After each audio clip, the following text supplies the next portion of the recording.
This picture is known as the Buddha statue of the Grand Canyon. Some say it looks like Buddha in the east.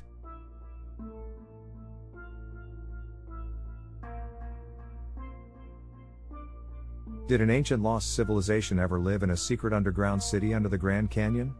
Can the mystery of the lost underground city be solved? Where did they come from and what race were they? Once a huge city of 50,000 people, why has it turned into a ruin? And the fact that this combination of east and west exists in this Arizona Grand Canyon valley is intriguing and puzzling. Since an interesting article in the Arizona Gazette reported the discovery of the Grand Canyon's huge underground citadel in 1909, scientists have argued whether the story is true or false.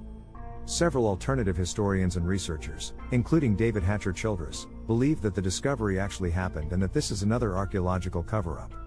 The article Exploration in the Grand Canyon, originally published as a cover article in the Arizona Gazette on April 5, 1909, is as follows.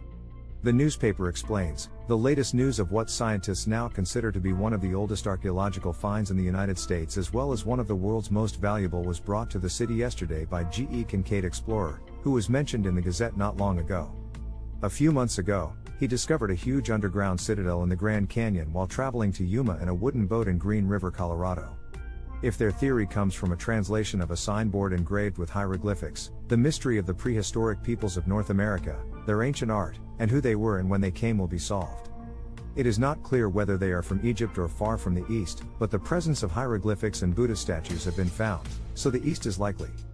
At the instruction of Professor S.A. Jordan, the Smithsonian Institute is now prosecuting the most thorough probe, which will continue until the last link in the chain is forged. A mile underground, about 1,480 feet below, the long main passageway was dug to find another mammoth chamber radiating dozens of passages like a wheelbarrow. Hundreds of rooms were found, reached by connecting passages from the main passage, one of which was explored 854 feet and the other 634 feet. One interesting thing is that there is a huge Buddha statue that originated in the east. Recent discoveries include things that the country has never been known to be of origin, and without a doubt they have their origins in the east. War weapons, copper appliances, sharp blades and steel hardness represent the high state of civilization that these strange people have reached.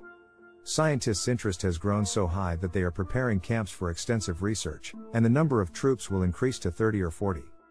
Kinkaid is the first white child born in Idaho, and has served at the Smithsonian Institute for 30 years and has been an explorer and hunter all his life. His history sounds bizarre, even for a short time. He said first, I am impressed that I have little access to the cave.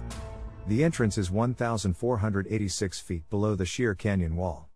It is located on government land and visitors are not allowed to enter it under the punishment of trespassing. Scientists want to work without fear of archaeological discoveries being hampered by curios or relic hunters. The trip there will be fruitless, and visitors will be sent on his way. The story of how I discovered the cave is related. But in one paragraph, I was sailing alone down the Colorado River looking for minerals. 42 miles up the river from the El Tobar Crystal Gorge saw a stain on the sedimentary layer about 2,000 feet above the riverbed on the eastern wall. There was no sign so far, but I finally got there with great difficulty. There was a cave entrance on a shelf that covered it from view in the river. About 30 yards from this entrance, the stairs lead to the river level when people lived in the cave. When I saw the chisel marks on the wall inside the entrance, I was interested as I entered with the gun fixed. During the journey I returned hundreds of feet along the main passageway until I reached the cellar where I found the mummy. One of them was photographed with a flashlight. I collected a lot of artifacts and moved them from the Colorado River to Yuma. There I sent them to Washington with the details of the discovery. The exploration was then carried out. The passages were cut as straight as possible by the technician. The ceilings of many rooms gather in the center. After hearing the relics and the first report, Smithsonian sends a large-scale second expedition team, with many sites still unexplored. At that time, the media also showed great interest, and there was even speculation that Egyptian civilization had crossed over. It was also reported in Washington, and the data was reviewed, and suddenly an immediate shutdown order was issued. Some of the relics are now on display at the Smithsonian Museum, and no one knows the exact location of the lost giant underground city. Why did they suddenly stop exploring? That's something we don't know. There must be a reason. I'll leave this up to your imagination.